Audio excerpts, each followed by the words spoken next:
Em nome do Pai, do Filho e do Espírito Santo. Amém. Queridos irmãos e irmãs, celebramos a festa da Sagrada Família. Diz a antífona de entrada da missa de hoje: os pastores partiram apressadamente e encontraram Maria e José e o menino deitado numa manjedoura. Depois de termos contemplado no Natal o mistério de Deus acolhido nos braços de Maria Santíssima, hoje devemos elevar o olhar para a família na qual Deus se fez homem, quis ser recebido, quis crescer e ser educado como qualquer outro filho de Israel. Talvez hoje, mais do que nunca, seja urgente meditar sobre este mistério, porque precisamente a ideia que o nosso tempo tem da família não pode ser considerada uma imagem sagrada. Fala-se mais sobre o fracasso familiar do que sobre a felicidade familiar.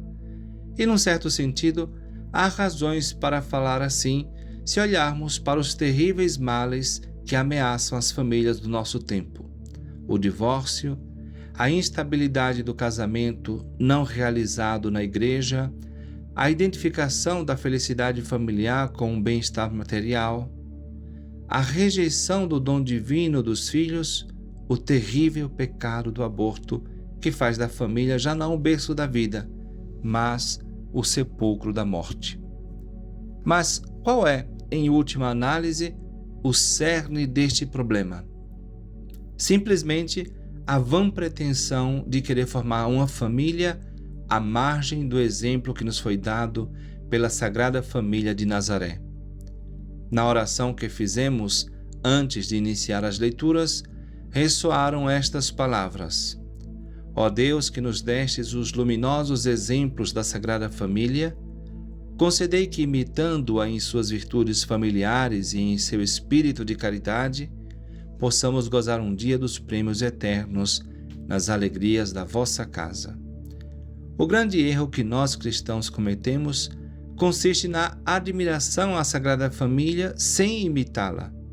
Mas Deus não nos concedeu a graça de conhecer esta Sagrada Família apenas para admirá-la, mas para imitá-la.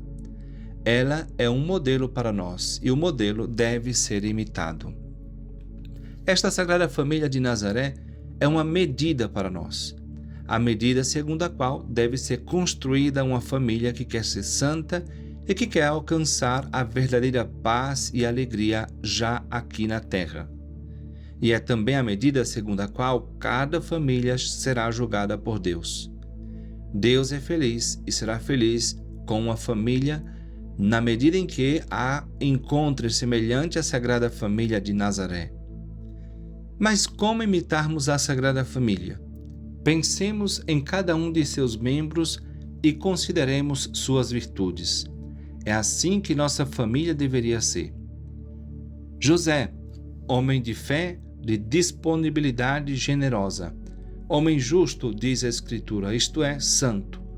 O coração de José reflete o coração de Deus. José foi chamado para reintroduzir Deus Pai na Sagrada Família. Mas não só José, sim, cada homem de uma família deve ter a consciência de que representa a paternidade de Deus e que, portanto, deve imitar a Deus na sua família. Maria, ao mesmo tempo, esposa fidelíssima, mãe devotada, virgem imaculada, pobre, doce e sofredora. Generosa nesta doação do seu filho a Deus, Maria, no evangelho que lemos, pergunta a Jesus a razão da sua atitude, com o desejo de compreender o comportamento misterioso do Filho Divino e não de o reprovar, porque sabe que ela deve doar a Deus o seu filho, e ela está disposta a isso, mesmo que seja uma grande dor para ela. Jesus, mesmo que ele dê o primeiro lugar ao Pai Celestial, permanece sempre submisso à sua família terrena e amorosamente submisso, não com obediência amarga, mas cheia de alegria e amor. Mas o que mais brilha nesta família e faz dela a Sagrada Família é o lugar que Deus ocupa no seu seio. Da família de Nazaré, devemos aprender a lição de viver com o olhar voltado para Deus. Deus não deve ser, como infelizmente é para muitos, um ser estranho na família. Falamos de Deus na igreja, mas não em casa.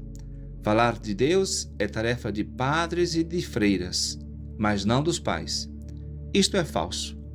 Deus é o centro de tudo, e os filhos devem aprender o nome de Deus dos lábios de seus pais, e devem aprender a amar a Deus, honrar a Deus, vendo como seus pais o amam e o honram.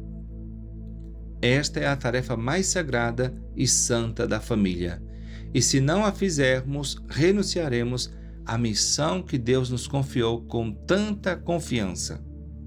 Neste dia, queridos irmãos e irmãs, peçamos à Sagrada Família de Jesus, Maria e José pelas nossas famílias, para que encontrem o verdadeiro modelo no seu santo exemplo e, imitando-o, alcancem a alegria, a paz e a serenidade alegre que reinou no coração de Nazaré.